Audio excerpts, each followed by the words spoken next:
Selamat pagi saudara sekalian yang diberkati oleh Tuhan Yesus Kristus. Di pagi yang baik ini saya mengajak saudara untuk bersama-sama akan mendengarkan renungan firman Allah. Namun mari kita mengawalinya di dalam doa. Allah Bapa Surgawi yang kami sembah dalam nama Yesus, terima kasih kami boleh dibangunkan di hari yang baru dengan berkat-berkat baru yang Bapa beri, bahkan penyertaan Engkau Allah Immanuel. Urapan-Mu atas kami boleh mengerti firman-Mu, bahkan kami dimampukan untuk melakukannya. Segala hal yang tidak datang dari Tuhan kami tolak di dalam nama Yesus. Terima kasih Tuhan. Dalam nama Yesus kami berdoa. Haleluya. Amin. Puji Tuhan. Saudara, pada pagi hari ini tema kita adalah tipe orang Kristen sejati. Baik, mari kita melihat bahwa ada beberapa tipe orang Kristen. Setelah kita membaca Alkitab, kita mempelajari kisah-kisah mengenai tokoh-tokoh yang dicatat di dalam Alkitab, maka kita akan melihat ada beberapa karakter dari tokoh-tokoh yang dicatat di dalam Alkitab itu, dan itu menjadi cermin bagi kita untuk melihat seperti apakah sebenarnya tipe kekristenan kita. Yang pertama saya beri judul yaitu Kristen paruh waktu. Paruh itu setengah. Jadi kalau paruh waktu artinya setengah waktu. Tidak sepenuhnya. Bukan Kristen yang setia, tapi yang berhenti di tengah jalan. Paruh waktu. Saudara, mari kita akan membaca yang pertama, yaitu di dalam 2 Tawarik pasal 24 ayat 1 dan 2. Yoas berumur 7 tahun pada waktu ia menjadi raja, dan 40 tahun lamanya ia memerintah di Yerusalem. Nama ibunya ialah Zibia dari Beersheba. Yoas melakukan apa yang benar di mata Tuhan selama hidup Imam Yoyada. Berarti ketika Imam Yoyada meninggal, maka Yoas tidak lagi menjadi seorang anak Tuhan yang setia. Saudara, kita baca dalam ayat 17 dan ayat yang ke-18. Sesudah Yoyada mati, pemimpin-pemimpin Yehuda datang menyembah kepada raja. Sejak itu raja mendengarkan mereka. Mereka meninggalkan rumah Tuhan Allah nenek moyang mereka, lalu beribadah kepada tiang-tiang berhala dan patung-patung berhala. Oleh karena kesalahan itu, Yehuda dan Yerusalem tertimpa murka. Saudara lihat, Yoas menjadi tipe dari orang Kristen paruh waktu. Selama hidup Imam Yoyada, maka Yoas melakukan apa yang benar. Ini tipe Kristen musiman, saudara sekalian. Ya, ada orang yang kekristenannya nampak pada saat perayaan Natal ataupun Paskah. Baru kemudian muncul beribadah di rumah Tuhan. Saudara diberkati oleh Tuhan. Ada orang-orang berpikir bahwa kegiatan ibadah mereka, aktivitas rohani mereka itu dapat dilakukan secara paruh waktu. Bapak Ibu, bahkan meski kita tidak hanya mempraktekkan iman kita pada 2 hari raya besar itu, yaitu Paskah dan Natal, banyak dari orang Kristen telah menjadi Kristen paruh waktu ketika mereka memilih untuk melakukan hal-hal yang baik dan benar, ketika mereka memilih untuk mempraktekkan firman Tuhan, menunjukkan iman mereka hanya pada hari tertentu, tempat-tempat tertentu, di hadapan orang-orang tertentu. Sebagai contoh, ketika kita melakukan firman Allah, karena kita sedang berada bersama teman-teman satu gereja, katakanlah begitu. Kita makan di restoran karena dengan teman-teman gereja nih, kita berdoa bersama. Tapi ketika kita makan sendirian tanpa ditemani, kita malu, saudara sekalian. Jadi kita melakukan firman Tuhan pada tempat-tempat tertentu, pada waktu tertentu, ketika bersama-sama dengan orang-orang tertentu. Ini yang saya sebut dengan Kristen paruh waktu. Lukas 9 ayat 23, katanya kepada mereka semua, setiap orang yang mau mengikut aku, ia harus menyangkal dirinya, memikul salibnya setiap hari dan mengikut aku. Memikul salib setiap hari. Bukan paruh hari, bukan. Setiap hari. Satu hari penuh berganti besok hari penuh. Selalu firman Allah berkata, memikul salib setiap hari dan mengikut Yesus. Apakah kita hanya menjadi orang Kristen ketika kita ada di depan orang tua? Apakah kita nampak keimanan kita ketika kita bersama dengan hamba Tuhan atau gembala? Apakah nampak kekristenan kita ketika kita ada tugas melayani? Tapi ketika kita jauh dari orang-orang yang seiman, bagaimana hidup kita? Apakah kita jauh dari melakukan firman? Bapak Ibu, kita harus merubah kehidupan kita. Jangan seperti Yoas melakukan apa yang benar, tapi hanya selama Yoyada hidup. Bapak Ibu Saudara sekalian, sesungguhnya mata Tuhan mengawasi kita. Mari kita lakukan apa yang baik, yang berkenan, yang menyenangkan hati Tuhan. Amin. Yang kedua kita lihat yaitu Kristen paruh hati, mengikut Tuhan dengan setengah hati. Saudaraku, 2 Tawarik pasal yang ke-25 ayat 1 dan 2. Amazia berumur 25 tahun pada waktu ia menjadi raja, dan 29 tahun lamanya ia memerintah di Yerusalem. Nama ibunya ialah Yoadan dari Yerusalem. Ia melakukan apa yang benar di mata Tuhan, hanya tidak dengan segenap hati. 2 Tawarik 25 ayat yang ke-14 demikian.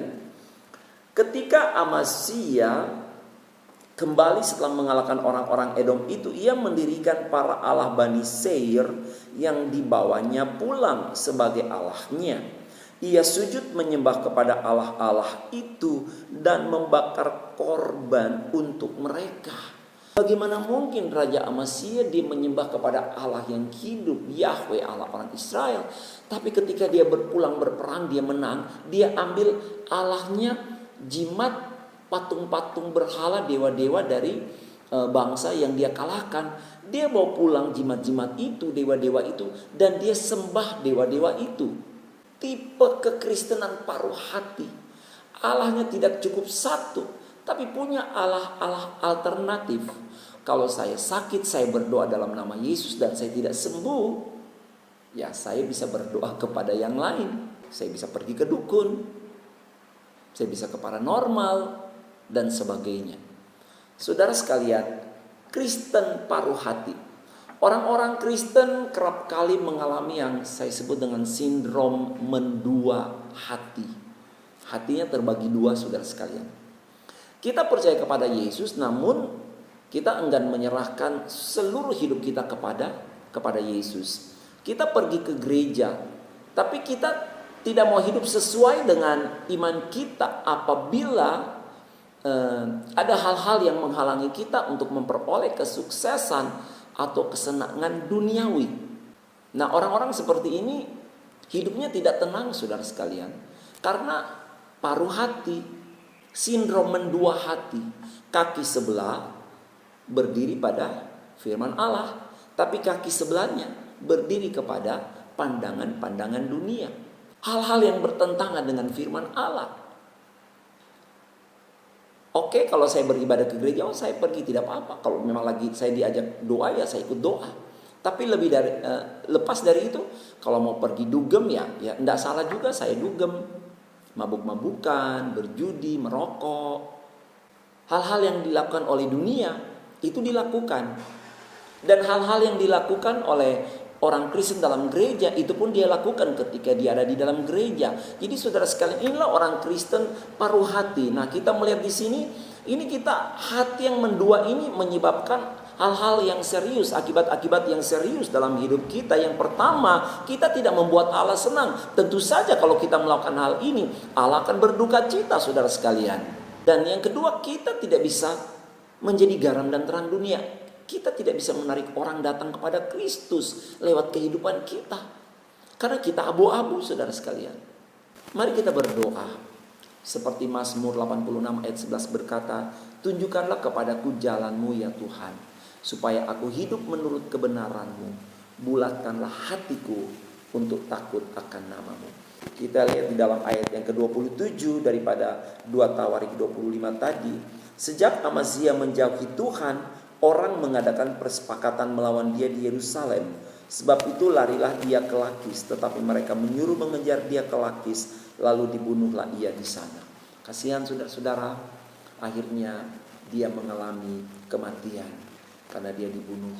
Saudara sekalian, jangan jadi Kristen paruh waktu, jangan jadi Kristen paruh hati. Dan yang ketiga, jangan jadi Kristen lupa diri. 2 Tawarik 26 ayat 1 sampai 4. Demikian firman Allah, segenap bangsa Yehuda mengambil Uzia yang masih berumur 16 tahun. Umur 16 tahun jadi raja, saudara. Dan menobatkan dia menjadi raja menggantikan ayahnya Amazia. Ia memperkuat Elot dan mengembalikannya kepada Yehuda sesudah raja mendapat perhentian bersama-sama dengan nenek moyangnya. Uzia berumur 16 tahun pada waktu ia menjadi raja dan 52 tahun lamanya ia memerintah di Yerusalem. Nama ibunya ialah Yekolia dari Yerusalem. Ia melakukan apa yang benar di mata Tuhan, tepat seperti yang dilakukan Amazia ayahnya. Ia mencari Allah selama hidup Sakaria yang mengajarnya supaya takut akan Allah, dan selanjutnya. Bapak Ibu yang diberkati oleh Tuhan Yesus Kristus, kita melihat di sini bahwa Raja Uzia dia sudah melakukan sesuatu yang baik, yaitu dia mencari Allah dengan sungguh-sungguh. Itu awal yang baik. Sangat baik, awal yang baik. Tapi mari kita melihat di dalam 2 Tawarik 26, yaitu ayat yang ke-16, Bapak Ibu. Setelah ia menjadi kuat, siapa menjadi kuat? Uzia. Setelah ia menjadi kuat, ia menjadi tinggi hati sehingga ia melakukan hal yang merusak. Ia berubah setia kepada Tuhan Allahnya dan memasuki bait Tuhan untuk membakar ukupan di atas mezbah pembakaran ukupan. Dia berubah setia. Ketika dia diberkati, dia menjadi kuat, menjadi raja yang terkenal, dihormati, disegani, ditakuti. Dia mulai merasa diri kuat sehingga dia melawan imam-imam yang ada pada waktu itu. Dikatakan saudara sekalian, memasuki bait Allah, membakar ukupan di atas mezbah pembakaran ukupan. Padahal itu tugas imam, bukan tugas raja. Tapi Uzia merasa diri hebat. Dia melakukan apa yang tidak boleh dia lakukan. Dan ketika imam-imam berdiri menentang dia, apa yang terjadi saudara sekalian? Di dalam ayat yang ke-19. Tetapi Uzia dengan bokor ukupan di tangannya untuk dibakar menjadi marah. Sementara amarahnya meluap terhadap para imam, timbullah penyakit kusta pada dahinya di hadapan para imam di rumah Tuhan dekat mezbah pembakaran ukupan. Saudara, waktu dia melawan imam-imam, tiba-tiba di dahinya muncul penyakit kusta. Pada zaman itu penyakit kusta tidak ada obat yang dapat menyembuhkan. Kalau orang kena kusta, berarti tinggal menunggu kematian. Dan dia dikenai tulah oleh Allah. Mungkin ada orang dulu waktu susah, doa puasa, setia melayani, mudah dibentuk, dengar-dengaran ya. Kalau ditegur oleh hamba Tuhan, terima kasih. Tapi begitu diberkati, punya semua, uang banyak dan semua berubah. Tuhan berkati dengan luar biasa. Maka disitulah saudara-saudara kadang-kadang kita kehilangan jati diri sebagai anak Tuhan yang manis. Kita mulai merasa diri kuat, kita memberontak. Kita tidak dengar-dengaran. Hati-hati Bapak Ibu, jangan sampai kita menjadi orang Kristen yang lupa diri. Kalau kita lakukan hal ini, itu akan mendatangkan duka cita. Itu sebabnya Daud berkata apa? Ujilah aku ya Tuhan, dan cobalah aku, selidiki batinku dan hatiku. Mari kita periksa diri kita, bukan hanya kita ke dokter, dok tolong dong periksa ini lambung saya, dok tolong dong periksa jantung saya dan sebagainya. Tapi kita perlu berkata kepada Tuhan, periksalah hatiku. Kalau ada kesombongan, ada hal yang tidak benar, itu dinyatakan. Bapak Ibu, jangan jadi Kristen yang pertama paruh waktu. Yang kedua, jangan jadi Kristen paruh hati. Yang ketiga, jangan jadi Kristen lupa diri. Tapi yang keempat, jadilah Kristen sejati. Bapak Ibu, mari kita melihat contoh yang terakhir, Kristen yang sejati dalam 2 Tawarik pasal yang ke-29 ya. 2 Tawarik pasal 29 ayat 1-2, Hizkia berumur 25 tahun pada waktu ia menjadi raja, dan 29 tahun lamanya ia memerintah di Yerusalem. Nama ibunya ialah Abia, anak Sakaria. Ia melakukan apa yang benar di mata Tuhan, tepat seperti yang dilakukan Daud bapa leluhurnya. Saudara sekalian, ini Raja Hizkia adalah tipe Kristen sejati. Saudara diberkati oleh Tuhan. Kita melihat bahwa dia melakukan apa yang benar di mata Allah. Dia melayani Tuhan di dalam rumah Tuhan. Dia memberi perhatian kepada hamba-hamba Allah. Dia mengasihi Allah dengan sungguh-sungguh. Akibatnya apa, saudara sekalian? Kalau kita melihat bahwa satu saat Hizkia ini akhirnya divonis akan mati. Ketika dia divonis akan mati, Bapak Ibu Saudara sekalian, dia datang, dia menangis kepada Tuhan. Dia minta ampun, dia minta supaya Tuhan tolong saya. Akibatnya apa, saudara sekalian?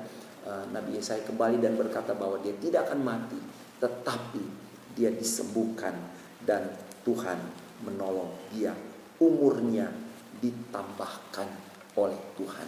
Bapak Ibu, di dalam Efesus 6 ayat 24, kasih karunia menyertai semua orang yang mengasihi Tuhan kita Yesus Kristus dengan kasih yang tidak binasa. Amin. Bapak Ibu, jadilah orang Kristen yang sejati. Saya percaya Tuhan mengasihi kita dan Tuhan ada di tengah-tengah kita. Amin. Mari kita berdoa bersama, bersyukur untuk hari ini. Tetap setia, tetap cinta Tuhan, memiliki hati, dan jangan berubah. Tetap mengasihi Yesus sampai selama-lamanya. Allah Bapa di sorga, terima kasih buat firman-Mu. Memberkati kami, tanamkan di dalam hati dan pikiran kami, agar kami mampu melakukannya. Terima kasih, hamba berdoa berkati pekerjaan, pendidikan dari jemaat, keluarga demi keluarga diberkati, ditolong. Yang punya masalah, Tuhan beri solusi, Tuhan beri jalan keluar. Yang sakit, Tuhan jamah beri kesembuhan dalam nama Yesus. Yang terikat belenggu dosa, Tuhan berkemuran, lepaskan dari ikatan dosa. Karena itu tidak mendatangkan keuntungan, tetapi mendatangkan duka cita. Kami sudah mendengar firman. Kami tidak menjadi orang Kristen yang paruh hati, paruh waktu. Kami tidak mau menjadi orang Kristen yang tidak setia, tapi kami mau menjadi orang Kristen yang sungguh-sungguh mengasihi Tuhan. Orang Kristen sejati, dipenuhi dengan firman dan Roh Kudus. Terima kasih Bapa. Berkati gembala, staf gembala, hamba Tuhan, diaken, seluruh pelayan, seluruh aktivis ditolong oleh Tuhan. Terima kasih Bapa, hari ini hari yang luar biasa. Berkati juga Indonesia, provinsi kota di mana kami tinggal. Berkati Bapak Presiden Joko Widodo, jajaran Menteri Kabinet, Kepala Daerah tingkat 1, tingkat 2, TNI Polri, begitu para medis yang ada. Tuhan berkati NKRI. Tuhan jaga Indonesia. Indonesia diberkati, ditolong oleh Tuhan. Terima kasih Bapak untuk hari ini. Mengampuni salah dosa kami dan pelanggaran kejahatan kami.